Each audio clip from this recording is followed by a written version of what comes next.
I need you to literally tap into this flight or flight in your soul that I got to get this done type of stuff, right? And if you do that, guess what? You have this obsession with it and you're like, okay, this is it. Because if you can tap in, it's not easy and it takes time. But once you do, whoo, look out.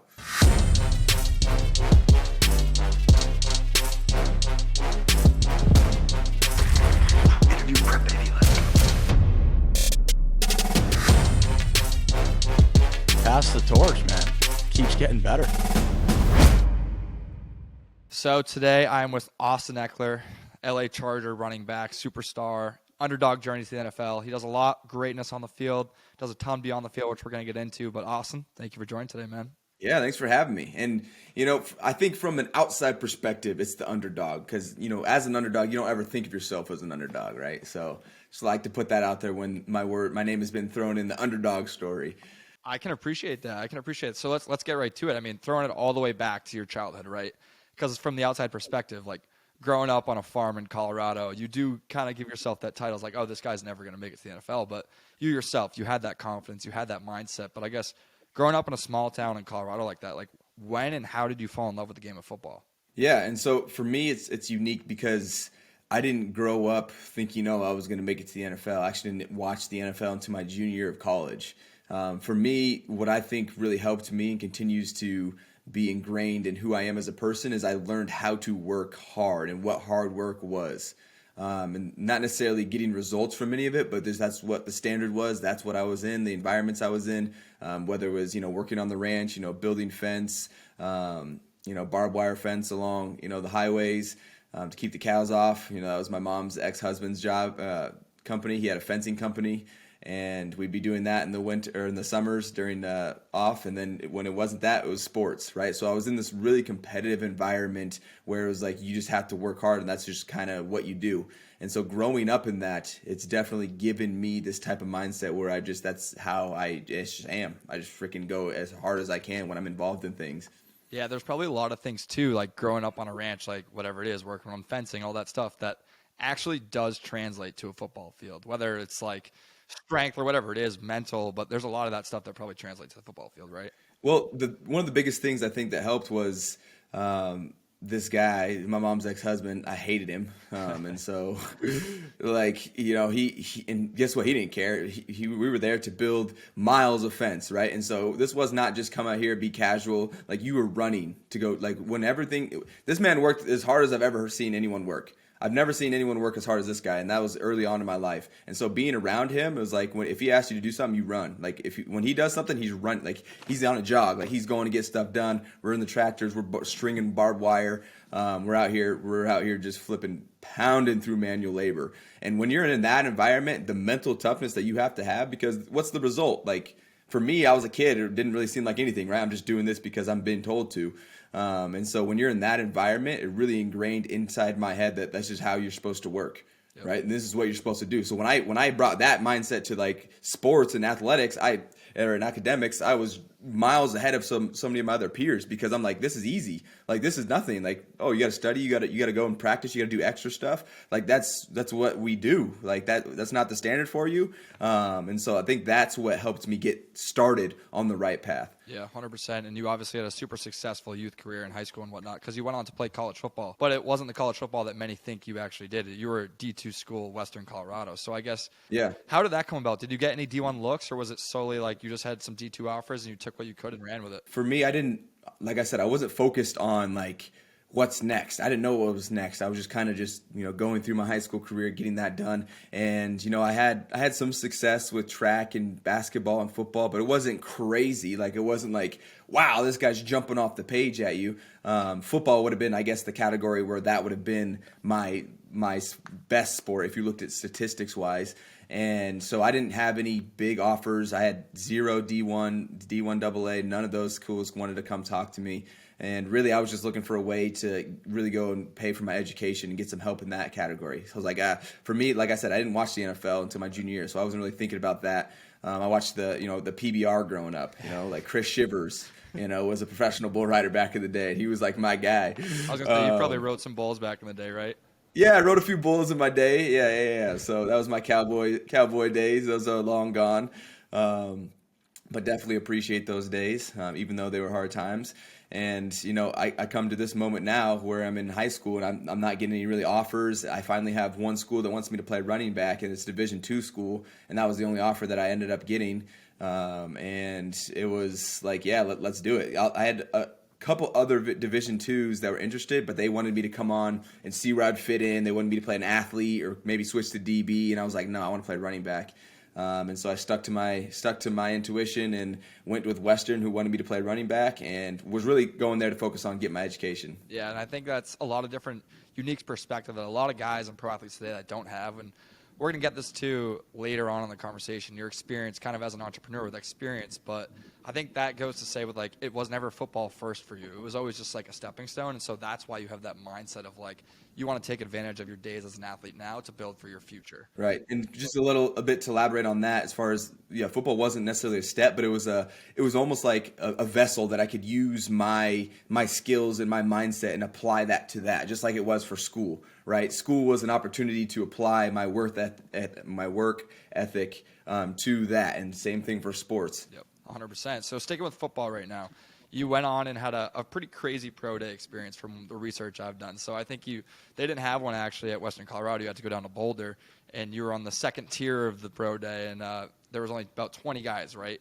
You might tell the story better than I do, but they went through a few of the initial workouts, and they cut about 18 on the spot. 2 guys standing alone, and it was you and one other guy. And so I guess what was that day like, and how'd you make yourself stand out? Yeah, man. Just a little bit even before then, I had gone through my college career, was All-American, academic All-American. I basically took all that same work ethic and just put it into my education and my football. Like, football was going to pay for my education, and my education was going to give me an opportunity after school. Right, that was my mindset, and so I put everything. When I say everything, like, I'm not saying like all the time, but when it was that time and it was time to go, like, I'm trying to do the best, learn as much as I can, be a sponge, and then when it was time to work out, I'm doing extra. Like, I'm going the extra mile. Right, like, you hear the cliche, like, oh, I put everything into it. Did you really? Like, did you really tap into your survival instincts to say that I need to get this done because my livelihood depends on it? And that's where I stood. I was like, look, I'm going through this college, and it didn't really hit me to about my junior year when my coach comes to me and is like, hey, you might have a chance to go play in the NFL. And I was like, that's great, but I'm not focused on that. I'm focused on just being the absolute best I can in this moment with this opportunity, and that will be a result if I do that. And so that was where my focus was. I finished my senior year. Guess what? It's time to go, do pro day training. I told my coach, he called me. I was like, I want to go all in. Like, I want to go, but I can't do it up at Western. And so he's like, yeah, you're right. He's like, go train somewhere. And it's like, I was, okay, well, I made the decision. I dropped out my last semester, went and trained for pro day. Put so much effort into just training and making sure that my numbers were going to be good, because people were trying to figure out what was wrong with Austin Ekeler, right? What's wrong with him? He went to a Division II, is he dumb? Does he have, a criminal background? Is he, a hothead? Can he not be coached? Like, what's wrong? Why did he go Division II? And then I had all these, all the success in college. Yeah. So I couldn't find anything. And so eventually, I get to pro day, right? And I get to pro day, I put in all this work, and it's finally time for me to take the test. So I take the test, blow it out of the water, and basically, like you said, they cut all but 2 of us at the end and let us do drills, and that's when I got my pro day, recognition. Yeah, dude, that gives me chills, you telling that story, and I can understand why you are now a captain of an NFL football team. Just your vocal leader story, that fires me up. I love to see that. And so after your pro day, the draft comes around. You don't get drafted. I guess, did you have any expectation to get drafted, and what did that process look like after trying to make a practice squad or make an actual roster? Yeah, so I had my agent, Cameron Weiss. He's still my agent to this day. What a story that is. That's a whole different conversation.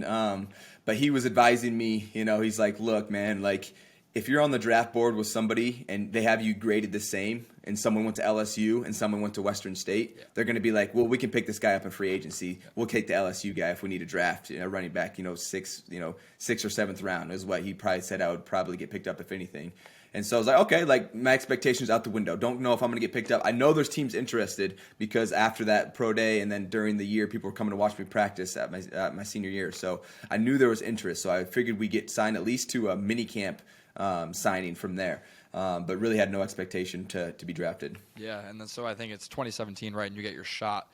I guess at what moment did you really feel like you deserved that roster spot in the NFL. And I think I know the answer to this question, but like people talk about imposter syndrome a lot. And a lot of entrepreneurs go through it where they don't feel like they belong where they are. So like me building a sports media company, right? Do I feel like I deserve to be here in the presence of an ESPN, a Fox Sports, a Barstool Sports, and having that mindset of like, oh, do I really deserve to be here? Did you ever have that as an athlete in the NFL? Like, oh, I was this undrafted guy, and I think I know the answer, but I was this undrafted guy. I don't deserve to be here next to the guy that went to LSU or the guy who played SEC. I don't think it was necessarily do I deserve to be here, because things need to be earned and things take time. But it was like, how do I compare against the guys that are higher draft picks, that are in the building already, that have put in years? And that's something that, when like yourself, you're going through right now. All of us will go through if we ever try something new, which I highly advise that you try. So you're not one-dimensional in life. But we're all going to go through this period of conflict where we're not getting necessarily results that we want, but it's probably because we haven't put in enough time yet. We haven't gained enough respect, or maybe we're not working in the correct way. Maybe it's a combination of those, right? You go through these times in your life where you're trying to get this upward trajectory, and it takes time. So that's what I was going through when I got drafted or when I got signed, right? I was like, okay, I don't know what's going to happen, but I do know one thing is that everything in my ounce of energy is going into this because I know that this is not just an opportunity to play football at the National Football League. Like, that's what it seems like to the outside. Like, oh, you get to play football. But no. It's much deeper than that. This is a whole lifestyle change. This is financially. This is, in the community-wise, right? Connecting, right? Your expansion, your influence. Like, there's so much depth to this opportunity that this is not anything that I can just be like, oh, let me just try this and let me try hard. Let me try hard. Because try hard gets you into most places nowadays. Like, you got to do that. That you got to go to a next level when you're coming from a Division II school. You're sixth string on the depth chart, and you got everything to prove because no one believes in you. No one knows who the hell you even are. My head coach didn't know my name until I made the damn team. I was number 3 to him. And so that's where my mindset came from. It's like, look, I don't know what's going to happen, but you're going to get everything. And if that's enough, then I'll make it. Yeah, I hear a lot of people talk about the comparison and their journey. It's like, oh, how much did luck attribute to your success and to where you are today? And my answer to that question a lot of times is like, you create your own luck, and you have to be able to, when you get lucky and you get that lucky moment, you have to be able to take advantage of it. And like you said, give it all. Give it your 100% effort. And you No. Don't just give it all. I talk about this now. I've upped that saying because giving it all, that's such a cliche now. Like, I need you to dig deep, man. Like, I need you to literally tap into this fight or flight in your soul that I got to get this done type of stuff, right? And if you do that, guess what? You have this obsession with it, and you're like, okay, this is it. Because if you can tap in, it's not easy, and it takes time. But once you do, whoo, look out. Fucking right. But yeah, anyway, sorry. No, I love it, dude. And so now, like I said, you had that rookie contract. You were successful, turned into a bona fide superstar, and now you're a captain on the Chargers. And my question is, did you have this passion and this vocal leadership from day one in the locker room, or did that take some time to adjust? And like, how has your leadership developed over the years? My leadership has kind of been the same story over and over again. It just continues to replay itself. It really is when I get into an environment. I'm not the most vocal. I would say I'm a extroverted introvert. Like, I have to be vocal when it's time, and usually it's something that I'm passionate on. Quick story, like my freshman year in college, I went to our first away game. There's only 3 seniors on the team. Everyone's messing around on the away game. I remember coach was like, hey, does anyone have anything else to say? And I remember I was so nervous. I was teary-eyed. I was like, I got to say something because people are messing around. They're treating this as like a vacation. So I got up in front of everyone. I was like, just telling them that, hey, that this is not professional. We're trying to get here, right? We have a game to go. We're on a business trip. And so it's kind of played itself over even in high school. And then, in the pros where it's like, for me, I was just trying to survive. I'm literally trying to survive in the NFL and establish myself. And, you can hear and I've been telling you how I basically tapped into like how hard I wanted to go. And me doing that, right, showed success. And then I continued to, that's mindset still within me today, right? And it continued to give me some type of progress. And so naturally within that, especially coming from my circumstances, right, undrafted wise, and now being to where I am, people gravitated towards, Austin, what did you do? Like, what did you do to help you? And so gaining that respect and people coming to me, asking me, having those conversations put me in a place where people are like, okay, I want this guy, right, to be representing us and be someone that we look up to because he sets a good example. So basically just worked myself into that role. Yeah, you got to earn those roles a lot of time. And I played a lot of sports growing up and been on different teams. And, like, the young guys who come in and are that, like, vocal, loud leader, sometimes it's a little like, oh, what the hell are you doing, dude? And you do have to earn it. So, yeah, I think that's the right approach. And so a few more football questions and just like topical, right? So like you guys, your season ended in a tough way in the playoff. Crazy, man. Yeah, in a Sheesh. tough loss to the Jaguars. I think it was 27-point comeback. But the question there is like, how does that motivate you guys for next season? I mean, you have a great leadership group, talented team. You deserve to be in that playoffs and go further. So like, how does that game motivate you guys for next year? Yeah, I mean, I'm highly motivated already, right? I'm highly motivated just for all the stuff that I've been saying, even more. But then when you have these things that give you extra motivation, I think it's great. I think it's great for culture building, right? We're going to have these core group of players that went and experienced that with us last year.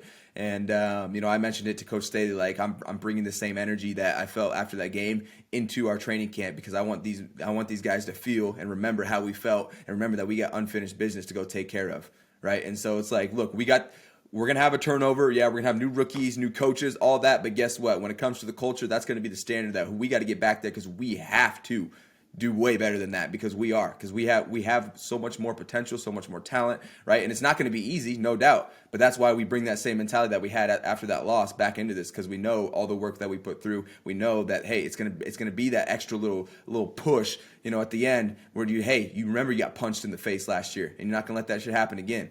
Yeah, and you guys have a stallion at quarterback, so that's a guy I'd want to be around as well, Justin Herbert. Yeah, that guy makes it a lot more enjoyable to be back there in the backfield for sure. So you guys have a talented roster, and I'd look out for you in 2023.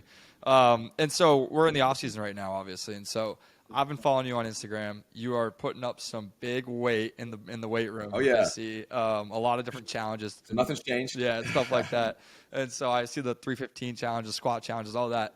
But what does your off season look like in terms of your program? Is it just let me get stronger, faster, and smarter? Wow, that's a loaded question because there's a lot of different avenues that I kind of try to take. As far as the actual, like, if we're gonna stick in the workout realm, then yeah, it's getting my body back into a solidified, basically battering ram, so I can go run through some people when it comes to the fall, right? I'm only 5'8", right? So I'm a little guy, right? I'm out there compared to those guys anyway.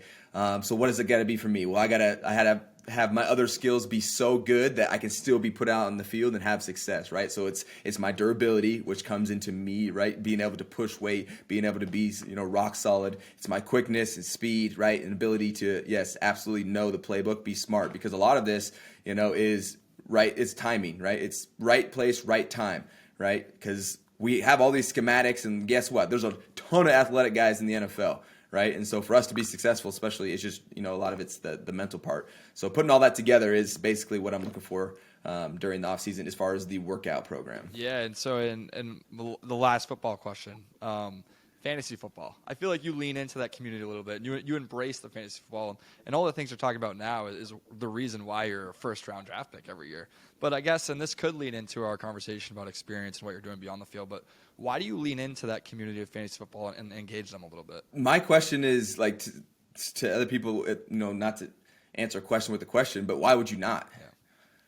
Yeah.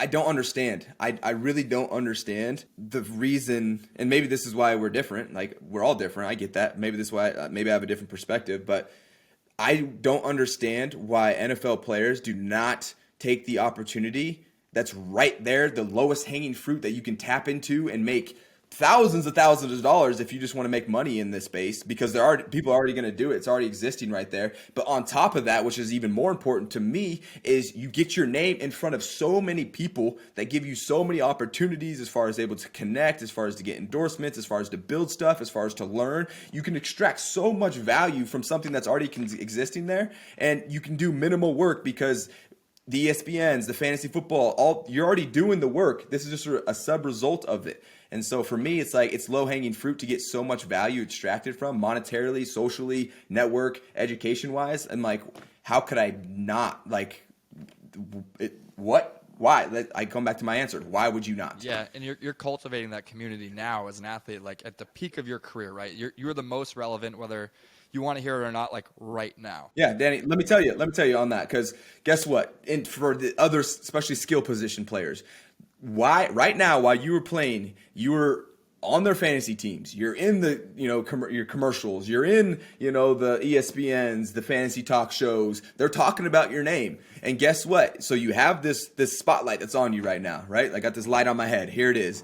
Use it. If you don't use it, guess what? Once that thing turns off, guess what? Hopefully you grasped enough attention. You have to make a relationship with your fans in some other way than football while you're playing. Right? Whether that's you showing a little bit of your personality, like me, I do my workouts. Well, I do a lot more than that, but that's just an example. Like the workouts, like I do the show, and right, I'm trying to basically attach a little bit of me to them, right? That's not football, because if I can do that, now I hold a place within their attention, right? Now they're, right? That's what we're fighting all for in these days, is attention. People want attention. This is a podcast, right?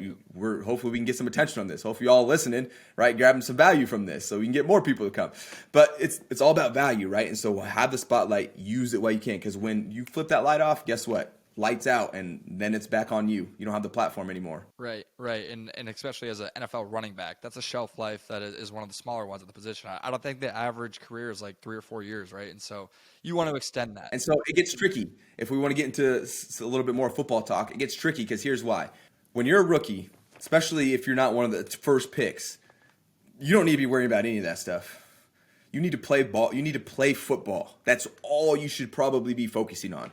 Unless you're a first-round pick and you might have the opportunities, maybe you're a big name from somewhere, maybe you can tap into the community base a little bit. But in my opinion, this is all my opinion, first 2 years, you need to 100% just freaking get in football, because you need to have more than a 3, 4, 5-year career, right? If you're going to try to continue to have this long, right leeway for yourself to have so many different options when you're done. Obviously, all players want to have a long career. That's not the reality for a lot of people. I've been fortunate enough to have that. But it's just going back in mind, it's like my first 2 years solidified myself, right? It was on special teams mainly. So if you can play, if you're a hell of a special teams player and you can play your position a little bit, you can be a backup on any team in the NFL forever.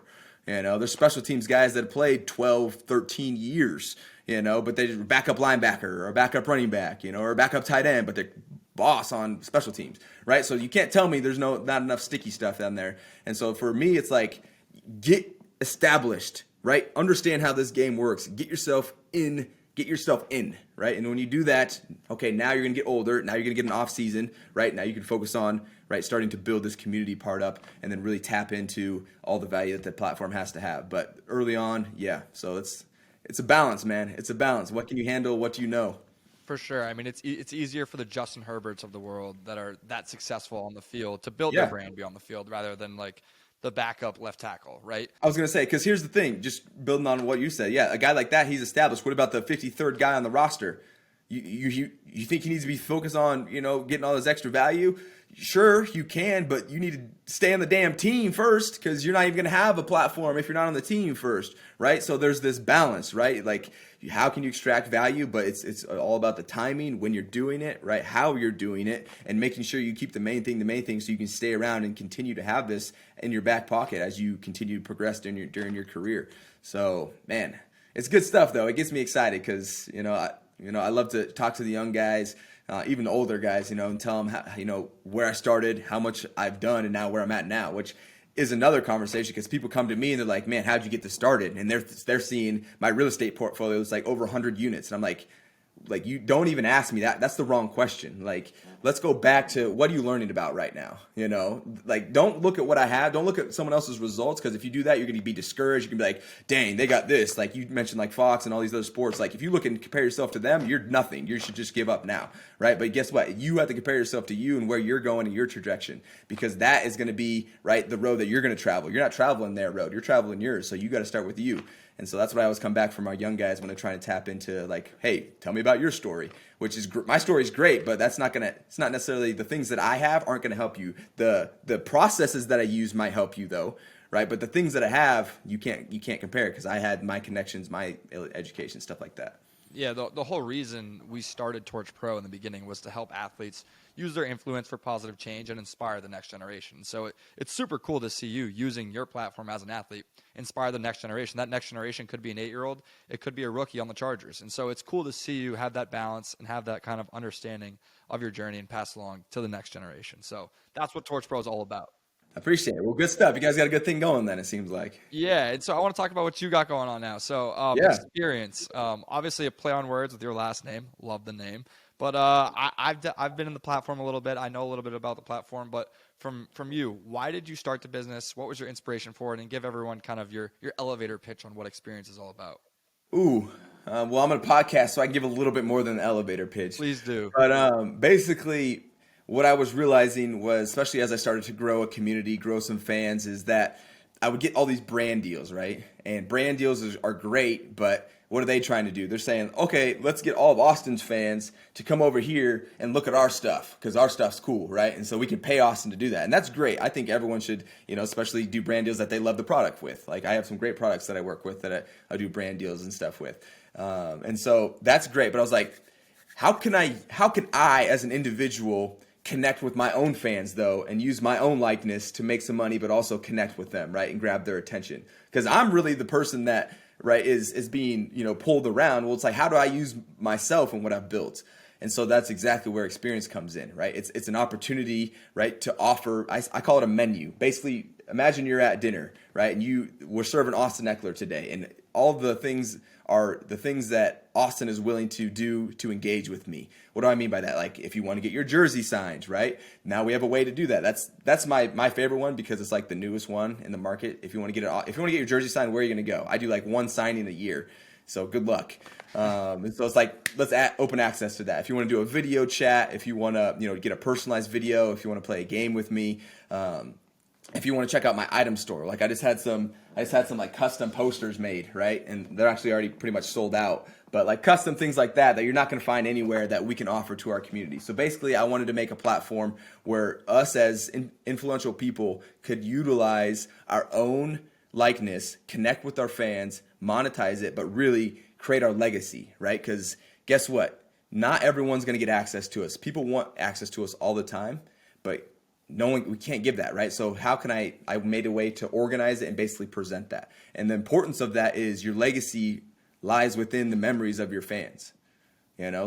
How people remember you is how you're going to be perceived when you're done playing in the future, things like that. So this is a way for you to actually give some type of real experience, pun intended, where you can actually make an impact more than just playing the game, which is going to last a lot longer because not only did they watch Austin Ekeler play, but they also have a signed card in the back, right, in their office, and they reminds them. So that's my podcast pitch. No, and dude, that stuff, like community engagement goes such a long way because like as I've become a sports fan over the years, I've evolved as a sports fan. I've become more fans of athletes who I know and have a little bit of a connection with. And so that connection, whether it's a signed jersey, whether it's a signed card, whether it's a video that you pay for, that stuff is going to go such a long way. It's going to build their community. They're going to tell their friends, and that just is it's going to keep building your own personal brand. Right. Absolutely. So it's a win-win in my book, right? You get paid to do stuff, but sure, you're getting paid by your fans, but they're also getting something that they would never, ever get access to ever if you weren't on there. Offering these things too, some people could do it, but most people aren't trying to organize all that. So we put it all in one spot and organize it for you. Yeah. And so for all those people, is it going to be focused just on athletes or is it going to be open to all creators? No, so we are going after all creators. Basically, we just want people that care about their community and that also want to offer things to their community. So you don't have to be an actor. We have some gamers on there. We have some YouTubers on there. We have some actors. So like our presence on Experience will continue to expand and will continue to really just grow because I feel like there's value that people see within this. In multiple ways. The money has been great. I've done over 200 engagements though. Like that's 200 different times that, right, either someone's bought something from me or we've done something like this.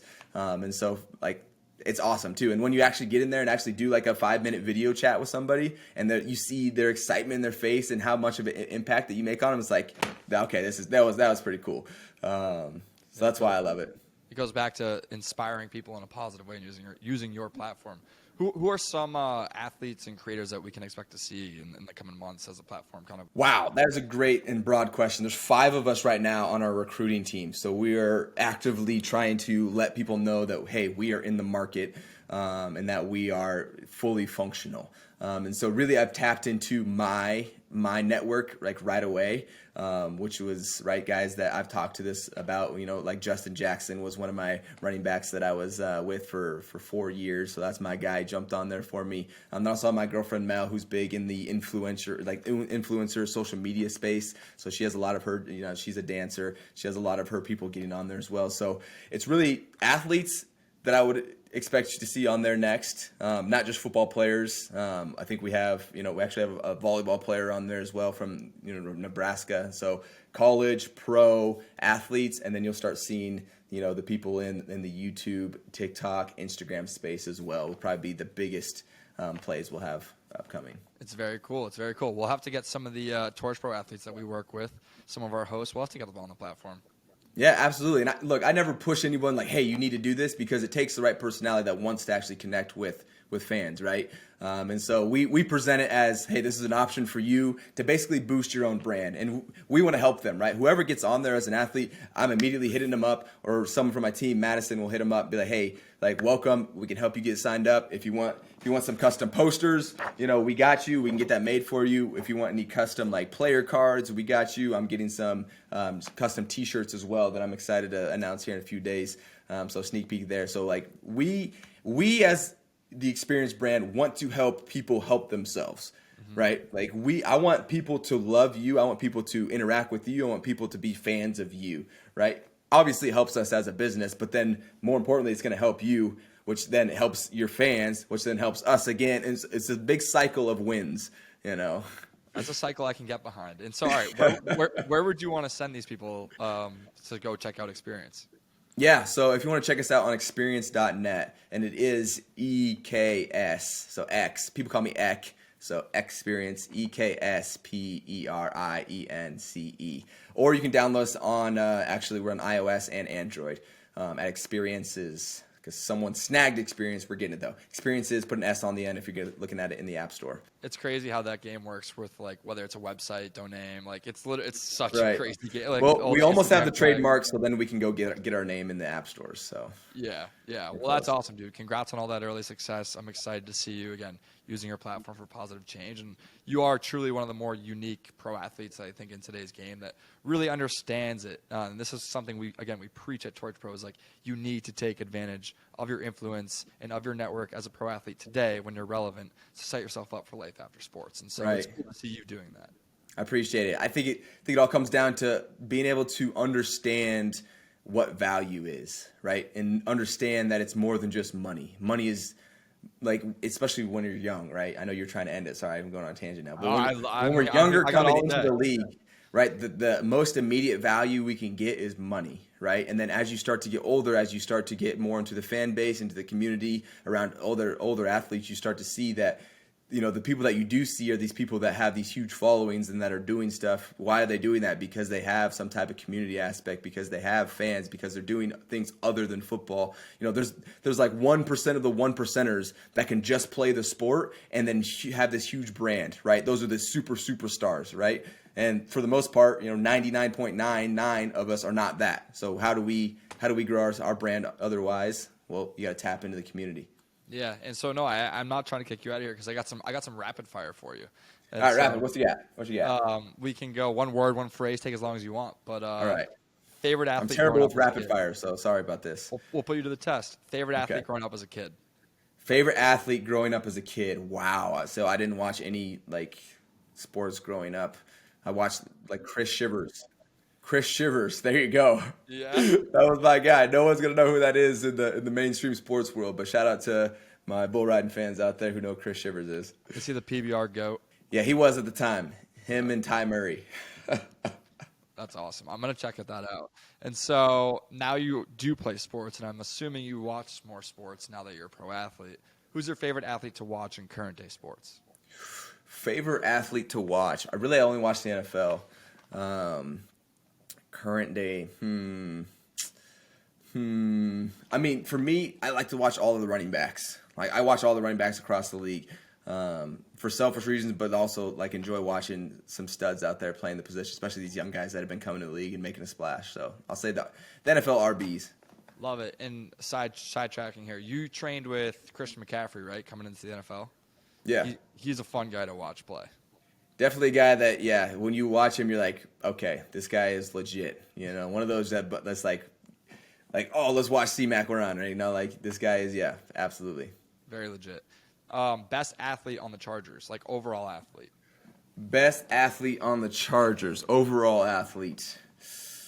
Probably Derwin James. Dude is crazy athletic. That's what it's been right 6'3", extremely fast, strong, can jump. I was watching, he had like a story up the other day. He was like doing like some dunks on like 360 dunks. I was like, okay, this dude's crazy. And he'll smoke you on the field too. So, and he brings it. Yeah, so I'll say DJ. Favorite music artist right now? Favorite music artist. It depends on the mood. Because I've been listening to a lot of stuff that has no words. It's just kind of like house music. Okay. House music kind of vibe. You know house music? You know that yeah. category? Oh, yeah. Yeah. So, I mean, I don't know any of those artists. I'm just like house music on YouTube and just let it run. Yeah. I can accept that answer. Okay, cool. I'll accept that answer. What's your pregame meal? Pre-game meal. I don't necessarily have like a superstition where I have to eat the same thing every time. So just, I mean, whatever looks good on the table, and it's always it's always a breakfast, right? Because we play in the afternoon, so it's like I'm eating like waffles and and some potatoes. Okay. Two more. What is your biggest fear? My biggest fear. Wow. I can let you get deep or say spiders. But I'll let you pick. The fear of dying is definitely a thing. Spiders, no, I'm not scared of fire. I'm not scared of spiders. Nah. I'm not like running up to him like, oh my God, it's a spider. I love them. Yeah. But I'm not like, I need to get it on the table type of thing like my lady is. I would say, God, yeah, I feel like I would go deep with my answer. I don't want to get on a tangent, but let's say the fear. The fear of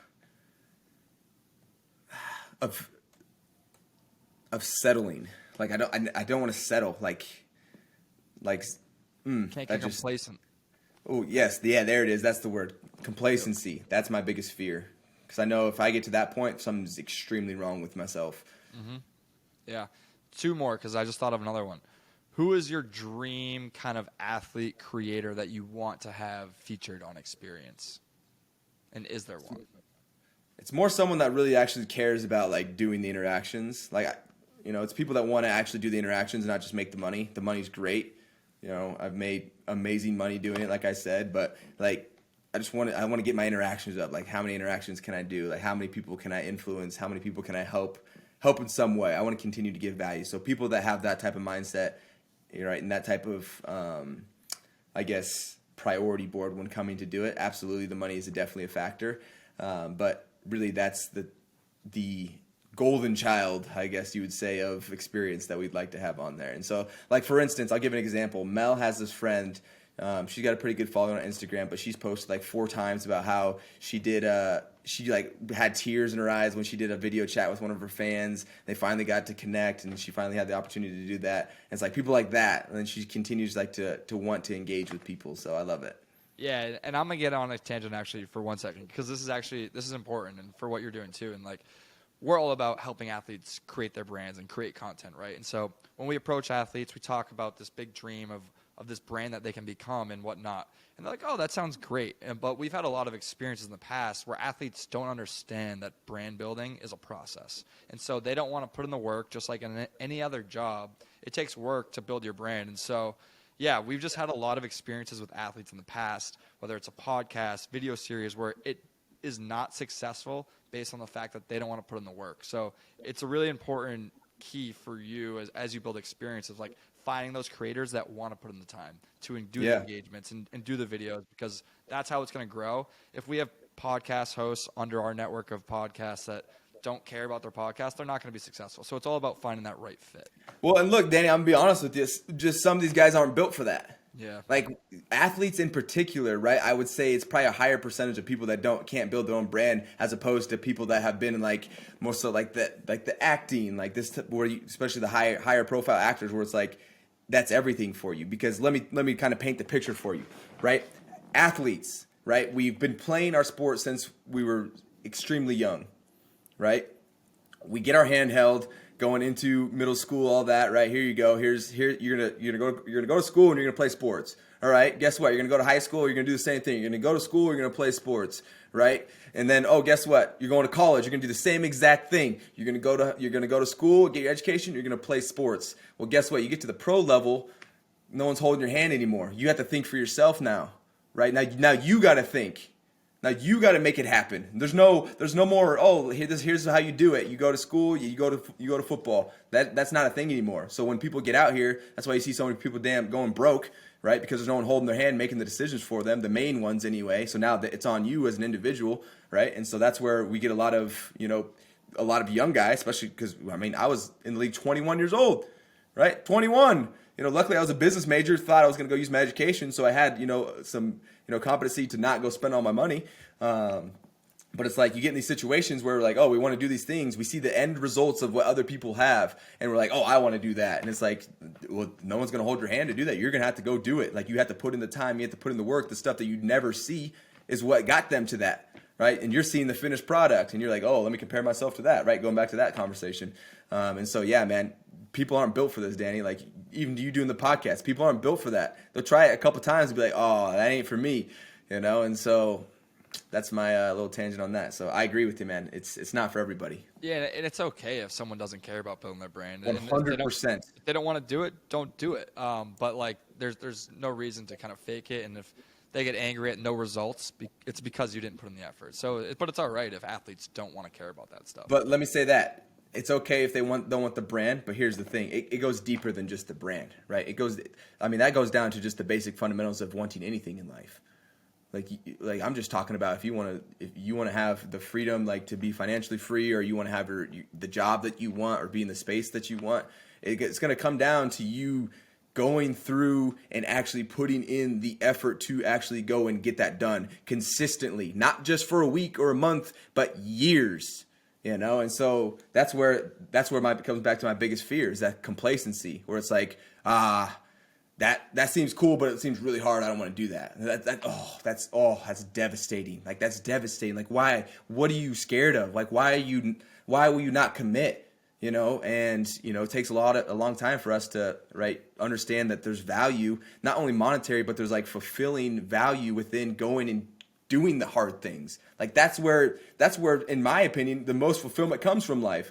Sure, you get the big contracts. That's great. The results are great, but going down the journey to get there is what is the glory of it, right? That's what gives you substance. That's what gives you the connections. That's what gives you the stories to talk about, to tell your friends, to tell the past. Not, hey, I just played in the NFL and made a bunch of money. Like, well, tell me about it, Like that's the good stuff. So I encourage everyone out there. I don't care if you're trying to build a brand. I don't care if you're trying to, drive a bus. I don't care what you're trying to do, but commit to something that can give you some type of challenge, right? Like something that pushes you, it's not, and you get to control the challenge, which is a good and a bad thing, depending on who you are. It's all perspective, because in my opinion anyway, because that's where the complacency comes in. And I think that's right. It's where you start to level off and everyone just continues to evolve. But it's like find things in your life that can continue to challenge you and push you so you can continue to grow as a person and continue to feel like you're actually pushing towards something in your life and not just death. Hell yeah. Fuck yeah. That fired me all up. Sorry. Hell yeah. No, and dude, it's so true. And like, I think like going back to your complacent comment, it's like I would live with regret if I didn't give it all my all. And I know you don't like giving my all, but if I wasn't committed to what I was doing, like there you go. I like that word, committed. I would live with so much regret. And so I don't know if that's for everybody, but that's how I would feel. And so one last question, and we talked about a ton of different themes, a lot of inspirational conversations, but if you have that one lesson that you've learned throughout your journey in football, but also in life and now building this brand that you could pass along to the next generation, what would that one lesson be to help them accomplish their dreams? Learn how to ask questions. I think it's so powerful, learning how to ask questions.